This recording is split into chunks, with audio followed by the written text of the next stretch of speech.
buenas tardes a todos y a todas. Efectivamente, en este acto estamos denunciando una situación de violencia que vienen viviendo los pueblos y las comunidades zapatistas desde el momento que decidieron el 1 de enero levantarse en armas en contra del mal gobierno. Pasados los combates iniciales, fracasado el diálogo que tuvo lugar en San Andrés, Zacanchén de los Pobres, pero durante todo el tiempo que duró ese diálogo, lo que ha tenido lugar en Chiapas, particularmente en lo que los militares llaman la zona del conflicto, es la práctica de una estrategia de contrainsurgencia que está inscrita en los manuales de la Secretaría de la Defensa Nacional, Sedena, llamado el Manual de Guerra Irregular, así se le denomina, y está inscrita en las escuelas que nutren estos manuales, particularmente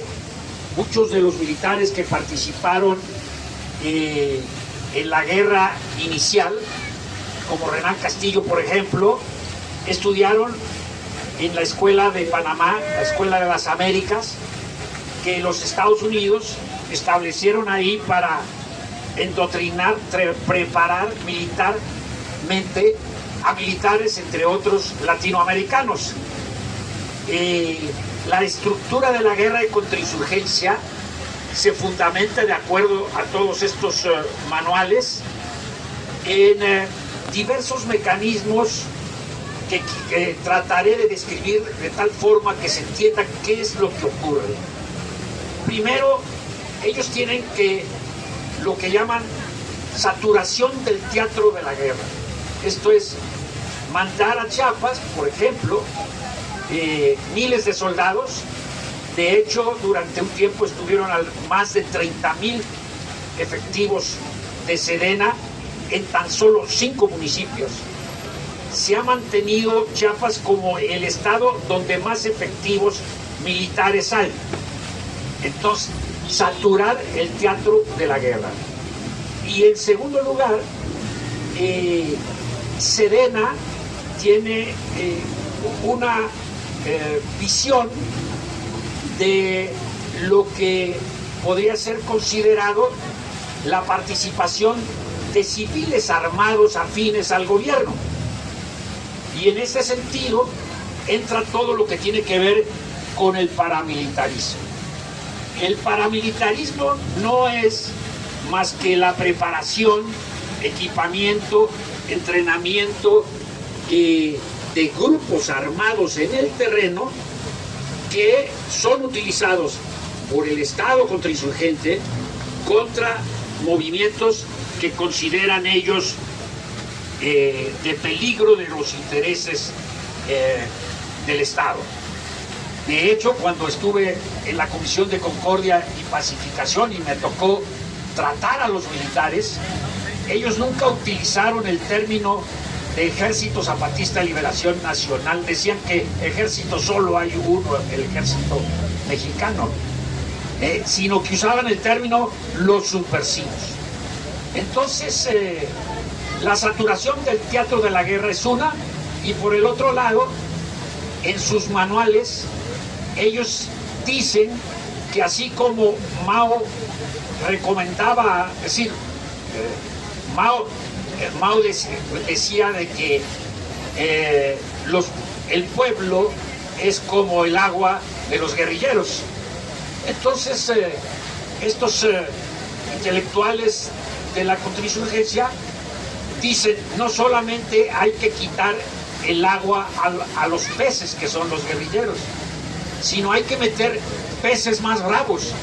Y estos peces más bravos, precisamente, pues son los efectivos irregulares, civiles armados, entrenados, pagados, manejados por el ejército para precisamente ser los que lleven a cabo, y utilizando otra metáfora, la saturación es el yunque, mientras los peces estos más bravos, que son los paramilitares, es el martillo del yunque, el que golpea ahí donde hace falta que los militares, es decir, donde los militares quieren que se golpee, ahí se golpea.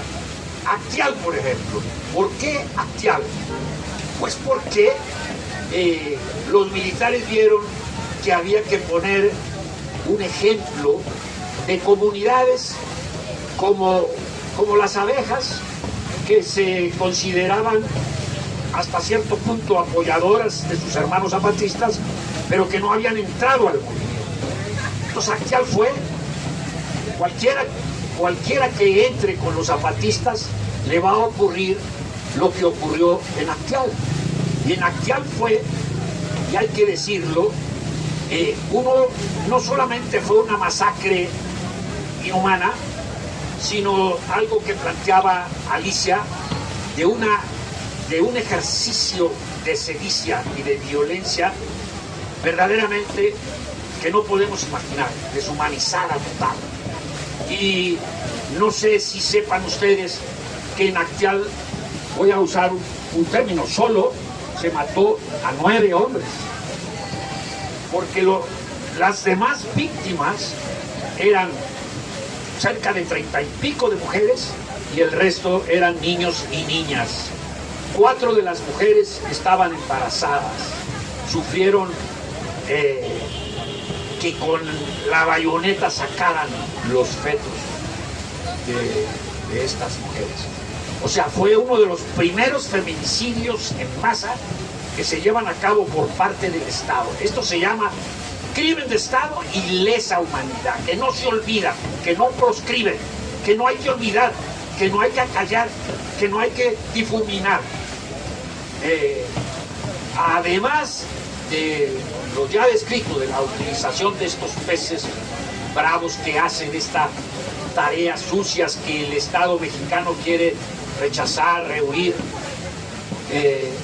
Cuando era diputado federal y con la ayuda jurídica de Digna Ochoa, yo presenté una denuncia en la Procuraduría General de la República Mexicana, precisamente en el año 99, 2 años después de Actial, por la existencia de este tipo de grupos armados paramilitares. El propio Procurador General de la República de la época, el señor Madrazo, nos dijo que él tenía información de que a la fecha, 99, había 12 grupos armados y tuvieron la desfachatez incluso de decirnos los nombres de cada uno de los grupos. ¿Cómo es posible tener tal nivel de información y no hacer absolutamente nada al respecto? Bueno, el señor Madrazo fue considerado por una investigación que se hizo y que para mí me sorprendió porque los resultados fueron a todas luces inusitados, porque el resultado de la conclusión de la investigación fue que había culpables materiales, intelectuales y se llevaban a toda la línea de mando hasta el señor Cedillo en lo militar y en lo que fue la acción de los intelectuales, de los autores materiales.